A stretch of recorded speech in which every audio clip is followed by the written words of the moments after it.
All right, everybody. It's time for the first episode of the Sci-Fi Podcast. Pew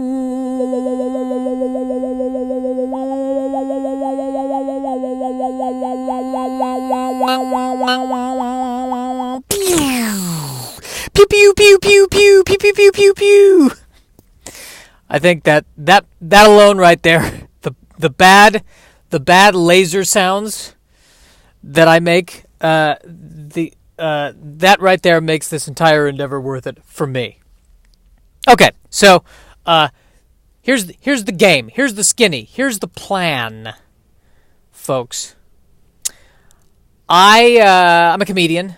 I'm not making a living at it. I should point that out. I think that's important to know, because just so you're aware of my status. Then again, you probably could have figured out that status by observing just the production value of this podcast and the fact that you probably haven't heard of me. If you have heard of me, great.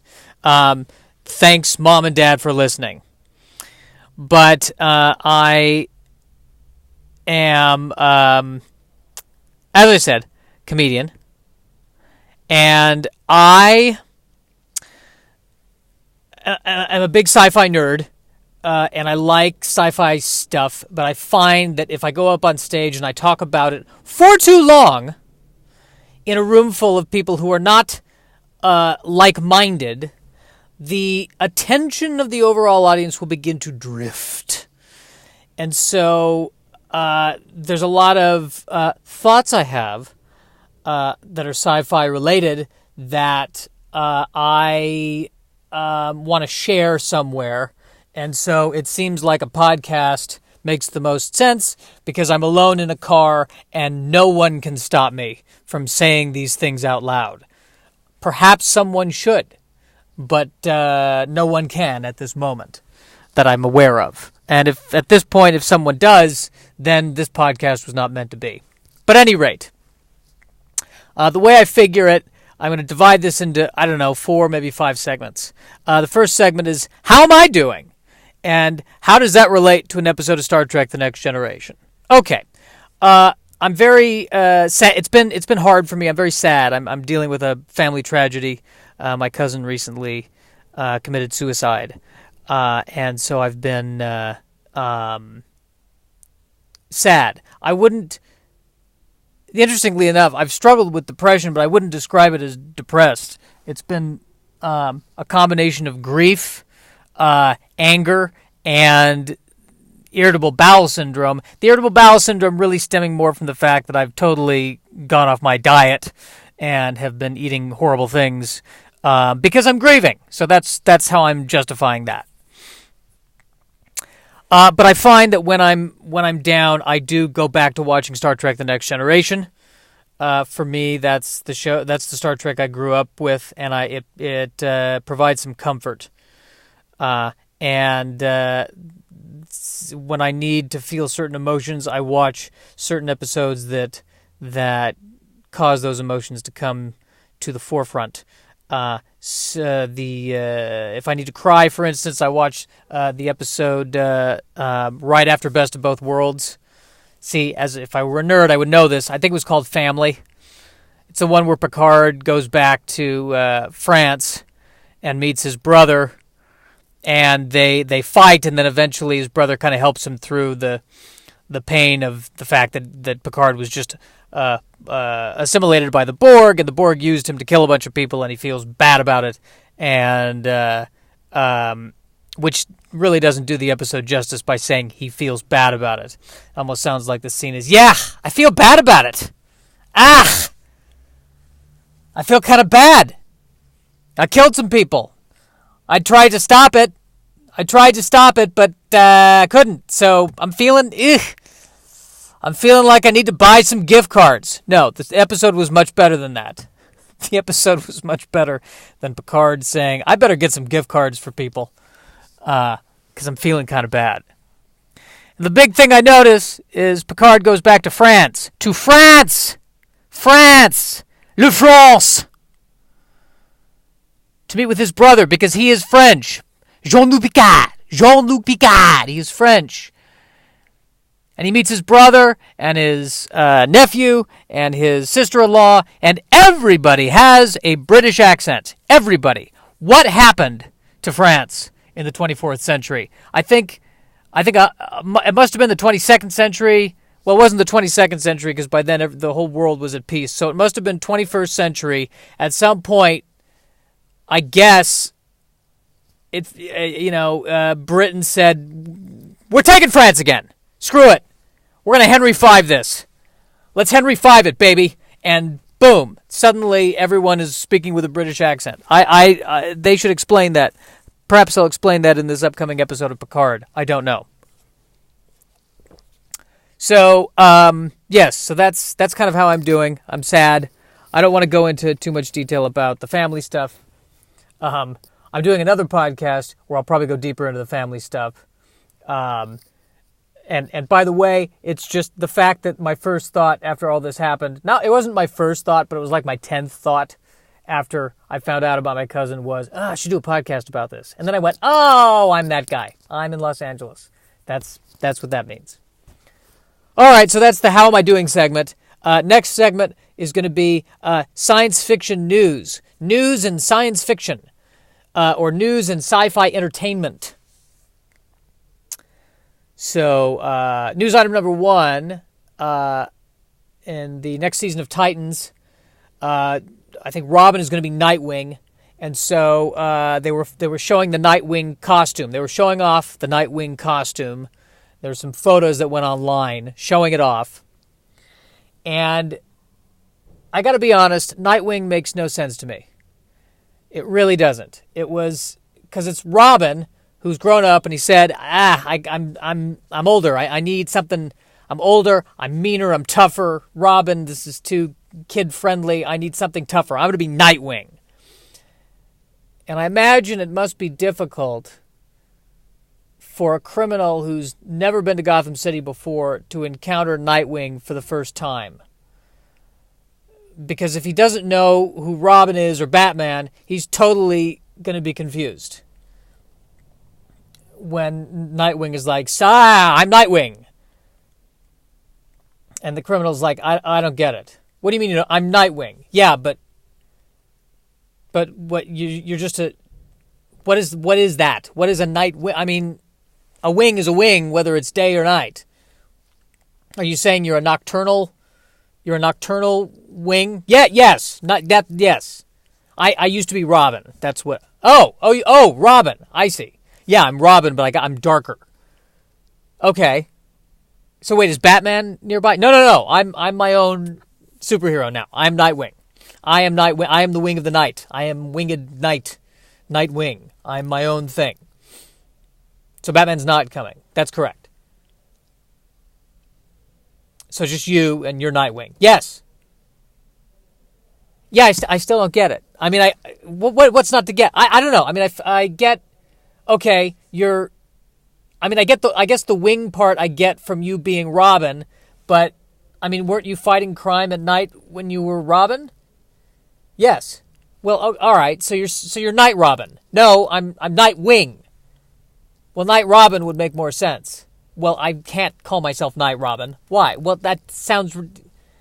It sounds like a Red Robin that's open a little later than most normal Red Robins. It sounds ridiculous. Well, Nightwing also sounds ridiculous. I'm not all right. I'm Nightwing. I am Nightwing. Just deal with it. All right. You're Nightwing. Okay, I got it. All right, you're Nightwing. Okay. I think there'd be a lot of awkward conversations like that with Nightwing. Nightwing. I don't know. I think you gotta stick with Robin. You're right. You know what? He's Robin. That's what he is. I know he wants to be Batman. Everyone wants to be Batman. Just embrace it. You're Robin. Robin could be scarier than Nightwing. I mean, that's got to be tough to be beaten up by Robin. What happened to you? Well, this 12-year-old who was wearing underwear beat the crap out of me. I feel like you're missing steps in the story. Nope, that's the story. 12-year-old, underwear, beat the crap out of me. Did he surprise you? No. He was standing right in front of me. He said a smart aleck quip, And I did everything I could, but he beat me up. You are aware that you're 6'9". Yes, I know. Yeah, I know. I know. Man, that kid's gonna grow up to be a real Nightwing someday. See, it doesn't. I don't know. I don't buy it. Okay, well that's news item number 1. News item number 2.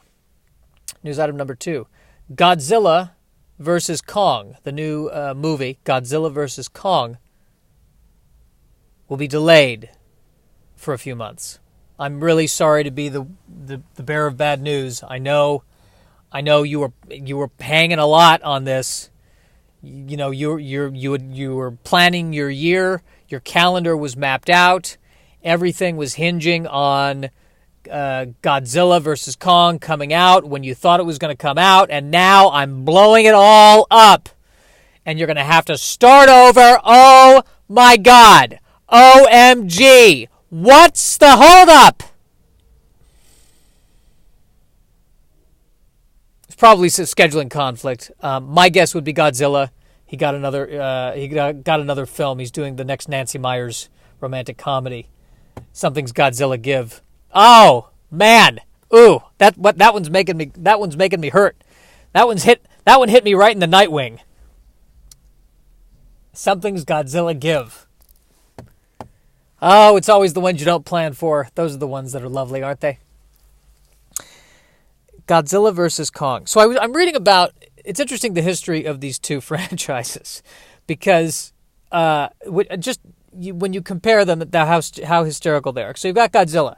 Godzilla, the original Godzilla, a Japanese movie made in the 50s, and Godzilla is a metaphor for the nuclear bomb. And all of Godzilla, it's a metaphor for the nuclear apocalypse and the feeling of a giant terror that's destroying an entire city. So there's a lot of pain and a lot of fear and anger that is subsumed, if that's the right word, I think, within this character and within this conceit. Now, if we go over to King Kong was made because a guy went, I want to make a movie with a giant gorilla. And I did. And that's King Kong. So, yes, a metaphor for death, and why not see a giant ape throw something at an airplane? What? I'm sorry, what do you have a better idea for a movie? What's the pitch? Giant ape throws something at an airplane. Oh, yeah, yes. You had me at giant. I don't know. I didn't see, because this Godzilla versus Kong, it's part of this shared monster universe that started with the Godzilla that came out the year I lost my virginity. That's that's the marker by how I remember I lost my virginity. It was the year Godzilla came out. It was the month Godzilla came out, if you want specifics. So there was Godzilla, and then the Kong movie that came out after that, which was like it takes place in the 60s, which somehow I saw that one. I didn't see Godzilla, but I saw the Kong one. And then this is supposed to be and then there was the Godzilla sequel, King of Monsters, and then now this is the next one, Godzilla versus Kong. And I don't know. I don't need. I don't want to diss Godzilla versus Kong or either of these franchises. I know there are people who are into it. It's a disaster movie. I get it, but I'm not excited. You know what? I want to see Godzilla versus Kong, but I want the fight to be intellectual. I want them to have an argument. I want it to be more of a, like a Kong. You said you were going to be ready by 7. It's 7:15. Well, I'm ready by 7:15. What do you want from me? We're trying to keep a schedule. Kong, we're trying to keep a schedule. Don't, I just want you to be honest with me. When you say, just say I'm not going to be ready till 7:15. Well, I don't know. I can't plan it. I don't know. I'm not ready. What do you want from me? I'm not ready. I'm ready when I'm ready. All right, fine. Well, we're going to the Bernsteins tonight. And by going to the Bernsteins, I mean, of course, that we're going to stand outside of the Bernsteins' apartment and look in and try to contribute to the conversation as best we can. Why do we have to go to the Bernsteins? I've explained why we have to go to the Bernsteins. I've explained it, okay? They're getting older, all right? They're not family, but they're a family friend. It's important to them that we have the holidays together, so we're going to go. All right. I don't want to go. You always say that, and then you end up staying. You end up wanting to stay, and then I got to pull you away. That's the movie I want to see. I want to see Kong and Godzilla go to the Bernsteins. And the whole evening is just very awkward because everyone knows that Kong leans more conservative. No one understands why. You'd think with all the animal rights and all that kind of thing, he'd be way more, of a liberal. But for some reason, he keeps explaining, well, fiscally, I'm a fiscal conservative. Fiscally. That's the movie I want to see. Long story short. Okay, so we covered that news item. All right, so there was that. There was Nightwing. There was a third news item I wanted to discuss with you fine people. What was the third news item? It was what was it? What was it? I can't remember. All right, well, look, there's two news items for you. Kong vs. Godzilla delayed. Nightwing picture is out. Check it out. I got my two news tips from darkhorizons.com. They're not paying me to say that, but I'm going to go ahead and say it. So go to darkhorizons.com to find out more information about these fabulous news items. Okay, so that's segment 2, and now we're on segment 3. So segment 3 is where because here's the thing, I'm a sci-fi fan. I've been a sci-fi fan for really, I don't know, since my dad first showed me Star Wars and Star Trek. Sci-fi fan. But I feel like I haven't read or experienced enough of the classic science fiction, the books and the movies that really define the genre.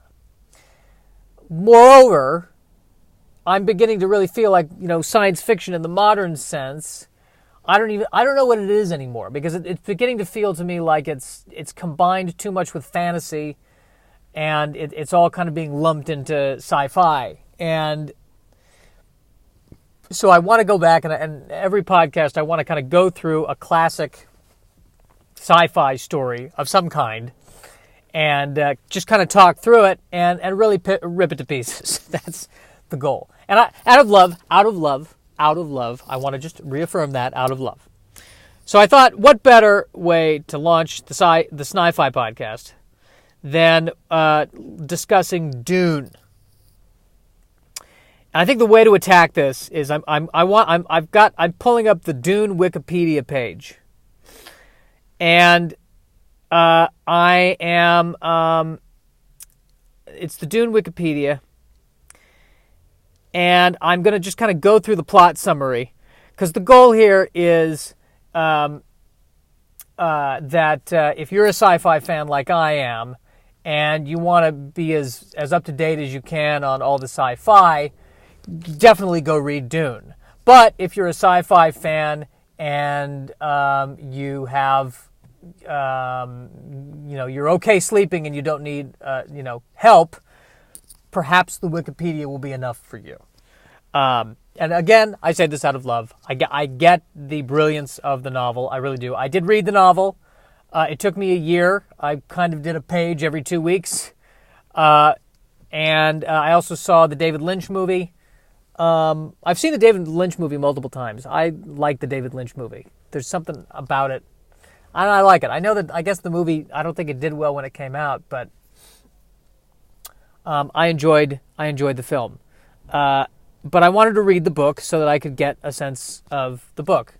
And so I'm going to go through now, and I'm going to read the Wikipedia summary for you. So yes, you're listening to a podcast of a person reading a Wikipedia summary of a science fiction novel. So if that's not the end of the civilization, I don't know what is.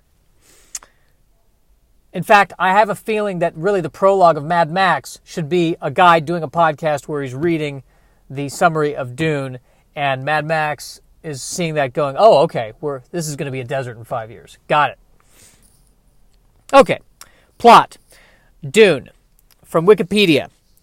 Duke Leto Atreides of the House Atreides, ruler of the ocean planet Caladan, is assigned by the Padishah Emperor Shaddam IV to manage the harvesting of melange on the planet Arrakis. There's a lot there. Okay, so first of all, what I love about Dune is just like Star Wars and just like, and I think this is in the Foundation books too a little bit, in the world of science fiction, whole planets have one ecosystem. That's the rule. You see it in Star Wars all the time. Desert planet, ocean planet. It's forest planet. It's one, for some reason, there's a certain part of the galaxy where planets can only have one ecosystem. That's it. It's always basically jungle, desert, ocean. Very extreme. I've never seen a semi-arid desert or foothills. I've never seen a foothills planet where is this going to turn into mountains? What is this? I've never seen a temperate planet, kind of like Denver. I've never seen a Denver planet. I'd like to see that. Just a planet of people. People move to this planet for the weather. They really do. No, it's a drier climate. So when it gets colder, it's not as bad as like a humid climate. It's not like Coruscant. Ugh. You never see that. I would like to see that. All right. So Leto Atreides going to Arrakis. Gonna take care of the melange. Arrakis is a harsh and inhospitable desert planet. See? That's, God forbid, they don't send him to the planet Denver. And is the only source of melange, or the spice, an extremely rare and valuable substance that extends human life and enhances mental capabilities. So it's a lot like green tea. And I'm wondering, there's never any point in the book where people are drinking spice and they're like, let it steep for 10 minutes. Let it steep. Let it breathe. You're not going to get the nutrients unless you let it steep. Leto is aware that this assignment is a trap of some kind, but he cannot refuse. Now, here's what I love about that sentence. That sentence right there epitomizes what Dune is. Dune is a novel about a bunch of meetings. And every chapter, somebody is having a meeting discussing what's going on. There's so many meetings in this novel. I've said this before. I will say it again. It is a novel. All it is meetings. I feel like that. One of the weapons they had is they can use their voice to destroy solid rock. But the second weapon, overhead projector, because there's a meeting. There's cookie platters that are all over the place in this book. All right, Shaddam, the emperor, sees House Atreides as a rival among the other great houses in the Landstrad, and conspires with House Harkonnen, the long-standing enemies of House Atreides, to destroy Leto once he arrives on Arrakis.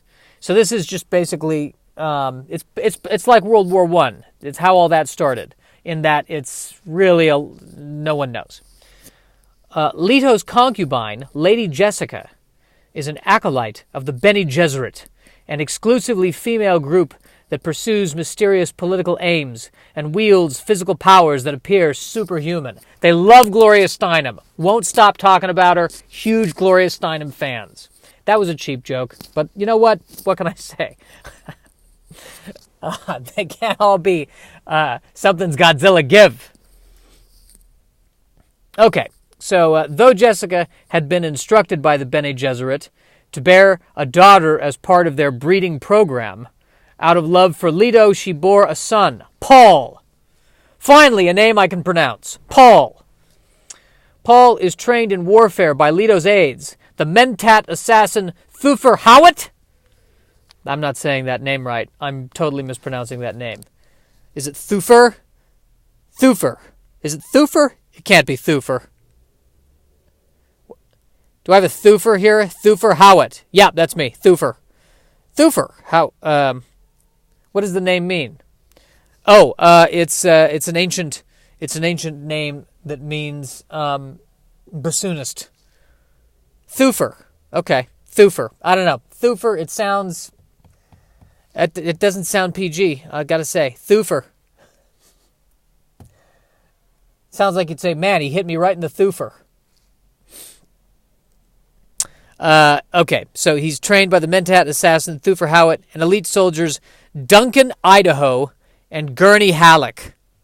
Duncan, Idaho. So you've got all these exotic names, and then sometimes out of nowhere, Duncan, Idaho, which sounds like a G.I. Joe. Duncan, Idaho. And Gurney Halleck to prepare for Arrakis. So Paul is being trained by these characters. Duncan, Idaho, who is played by I would cast a young John Voight as Duncan, Idaho. Thufir. What are we going to do with Thufir? Who are we going to cast as Thufir? Thufir would be Paul Giamatti, and Gurney. Well, in the movie version, Gurney was Patrick Stewart. But in my version, Gurney, so he's the warrior, but he also plays the guitar. So that would be a warrior that plays the guitar. Let's do Justin Timberlake. Screw it. Justin Timberlake is Gurney. I like it. All right. So these guys are training Paul. Jessica also trained Paul in what Bene Gesserit disciplines she can, and his prophetic dreams interest Jessica's superior, the Reverend Mother Gaius Helen Moham. Mohayim? Is it Mohayim? Mohayim. I don't know. Why can't they all be Duncan, Idaho? Leto, Jessica, and Paul travel with their household to occupy the stronghold on Arrakis. So, I'm sorry, I stand corrected. The book is not all meetings. It's meetings and then carpooling. So they occupy the stronghold on Arrakis that was formerly held by House Harkonnen. Is anybody following along with this? Leto learns of the danger involved in harvesting the spice, which is protected by giant sandworms, and negotiates with the planet's native Fremen people, seeing them as valuable ally rather than foes. And you can tell they're Fremen because their eyes are blue. So they're Fremen, and they're related to Henry Fonda. That's Henry Fonda came to this planet thousands of years earlier, and that's why they all have blue eyes. Okay, Harkonnen forces joined by the Emperor's ferocious Sardaukar. Sardaukar? The Sardaukar troops. We're the Sardaukar troops. We're the Sardaukar troops. Sardaukar. So Harkonnen forces attack the Atreides. Okay, so we're getting this. It's Leto Atreides on the one side, and on the other side, Atreides on the one side. On the other side, it's the Emperor and the Harkonnens. God. Oh, you see why it took me a year to read this thing? All right. So you've got Atreides, and he's being attacked by Harkonnens and the Sardaukars, who are part of the Emperors. I don't know, the Harkonnens. How do you... So they're attacking. You know, it could be... I think they won by just being confused. So, all right. So we're gonna keep going. Okay, good. So now, just when you think you've understood all this, Leto is betrayed by his personal physician, Sook Doctor Wellington Yue. I don't know. Is it Suck Doctor? It might be Suck Doctor. That shouldn't hire somebody who's a suck doctor. I don't know. Sook Doctor Wellington Yue. Y-U-E-H. In the movie, I think it was Yui. It could be Yue. Why can't they all be Duncan, Idaho? Suck Dr. Wellington Yuh, who delivers an unconscious Leto to the Baron Vladimir Harkonnen and his twisted mentat Peter de Vries. Yuh, however, arranges for Jessica and Paul to escape into the desert, and they are presumed dead by the Harkonnens. Yuh replaces one of Leto's teeth with a poisoned capsule, hoping Leto can kill the Baron during their encounter, but Harkonnen avoids the gas, which instead kills Leto and De Vries.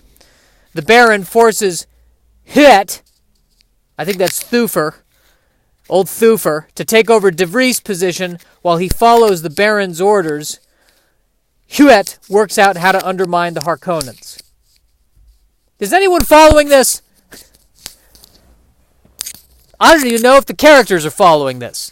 Everyone's betraying everyone else. There's a lot of betrayal going on. There's a lot of political wheelings and dealings. That's why the book was all meetings. And I think there had to be a meeting. There's probably a cut chapter. There was probably a cut scene or a cut chapter where there was a meeting where they all got together and they said, okay, what's happening? And somebody had to explain the plot of the book to the characters. So wait a minute. Which side am I on? You're on the Baron's side. I don't want to be on the Baron's side. Well, you're on the Baron's side. What do you want from me? Oh God, this is. What are we supposed to do? What's the weapon that they're using against us? They're screaming at us. They're screaming? That's. Oh, I'm confused. All right, let's keep going. After fleeing into the desert, Paul realizes he has significant powers as an accidental result of the Bene Gesserit breeding scheme inadvertently caused by Jessica bearing a son. He foresees futures in which he lives among the planet's native Fremen and has a vision where he is informed of the addictive qualities of the spice.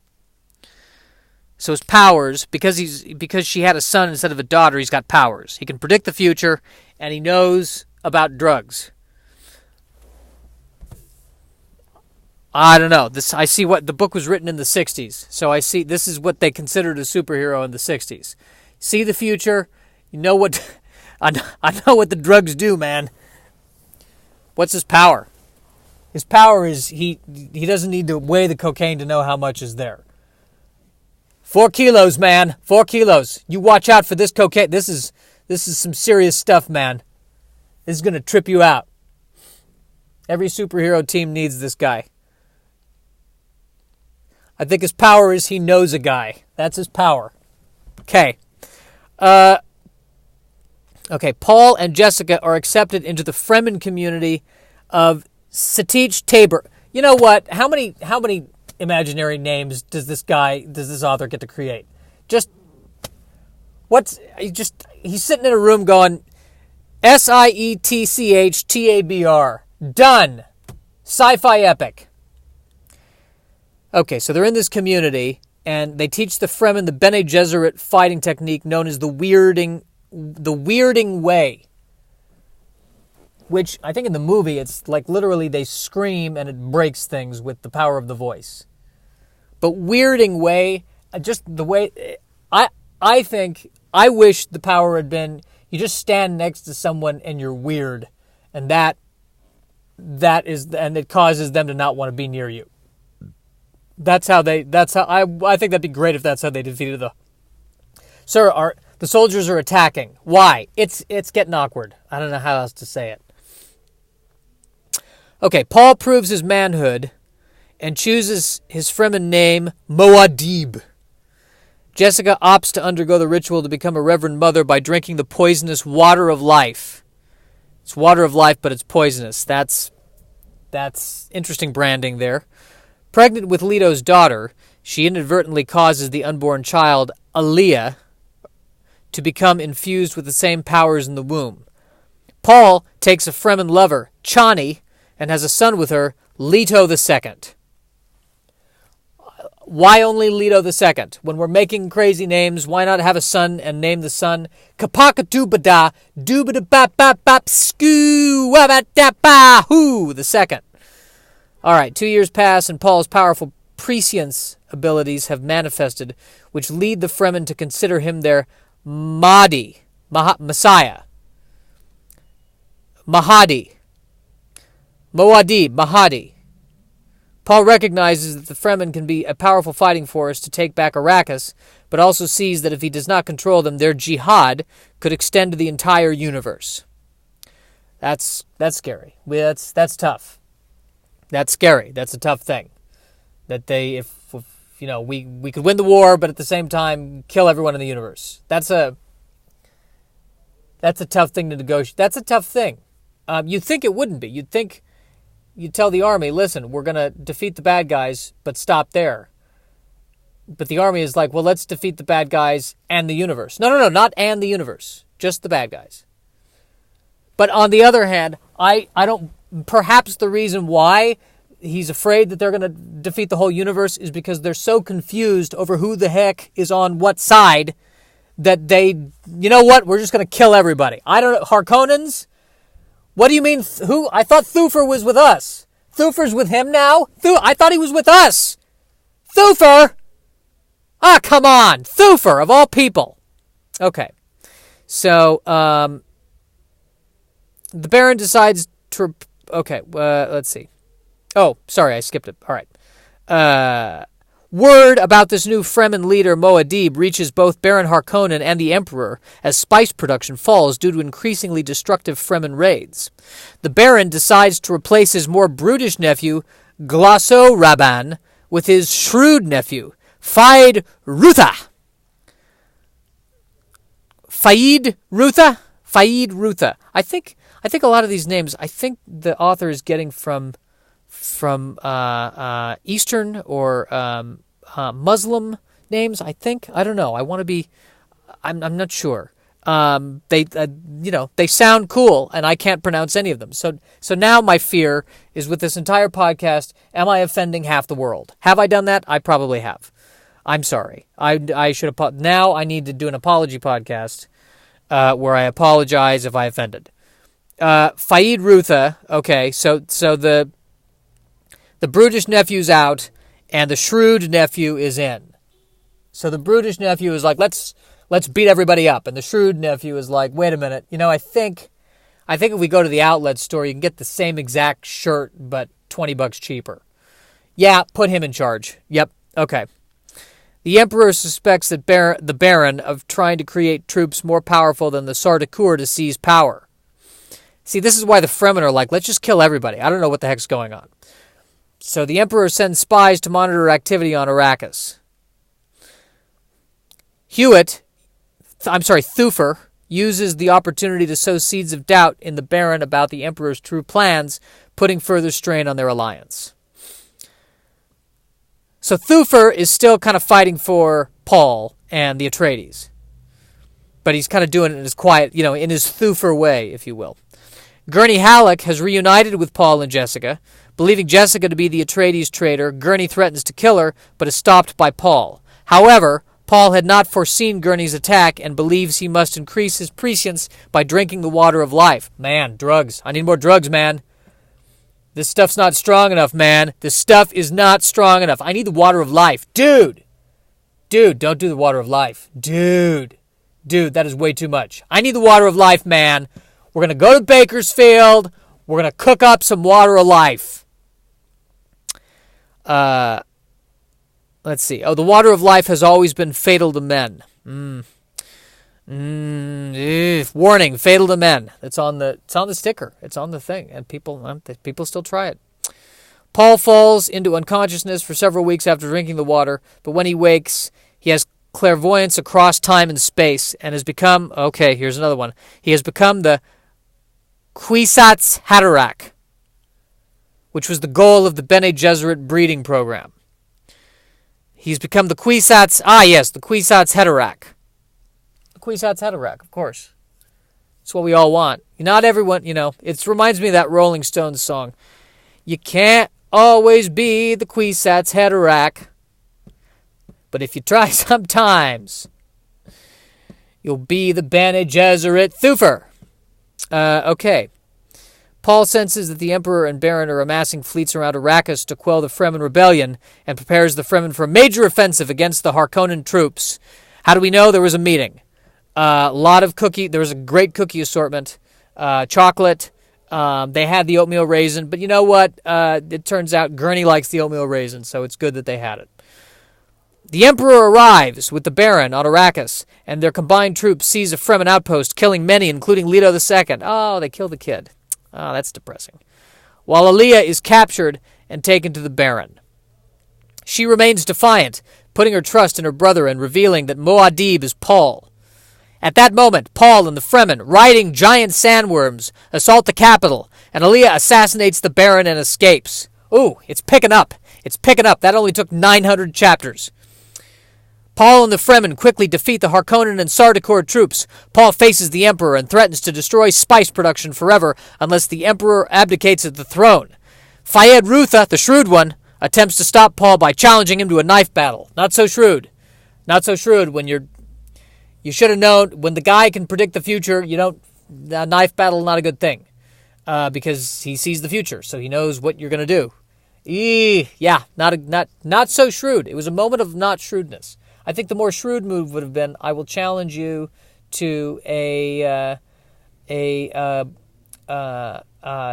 was going to say game of chess, but that wouldn't be any better. No, if he can predict the future, that I think the shrewd thing is you pretend to surrender and then have more meetings. That's what he should have done. That's the shrewd thing to do. But he didn't do it. And so Paul kills him. The Emperor reluctantly cedes the throne to Paul and promises his daughter, Princess Aurelian's hand in marriage. As Paul takes control of the Empire, he realizes that while he achieves his goal, he is no longer able to stop the Fremen Jihad, and their belief in him is too powerful to restrain. So I believe it ends with him going, they're going to kill everyone now. Okay, good. Uplifting ending. Yes, then they celebrated. They went to Bennigan's, and they had some time, and they had fun. Wow. Okay, so that's Dune for you. It's my hot take on Dune, thanks to Wikipedia. How long? This podcast has gone on for 42 minutes. I don't know if anyone can. Well, here's the service that I hope to offer. By just reading the Wikipedia article at you, now you might be able to, if you're shrewd enough, if you're like Fayed, you might be shrewd enough to say, yeah, I've read Dune. And you can throw off a few, tidbits. But, this might actually be an hour podcast. I didn't expect that. I was trying to keep it 20 minutes because I didn't think that anyone could handle this much science fiction. But, yeah. So, I guess those are all the segments. And I guess we're going to end the podcast now. This is the end of episode 1 of the Sci-Fi podcast. Follow me at Nerdy Virgin on Instagram and Twitter. I'll be posting some dates when I'll be performing in the Los Angeles area. Let's keep talking sci-fi. I don't like that. I don't like the ending of that, but that's what it is.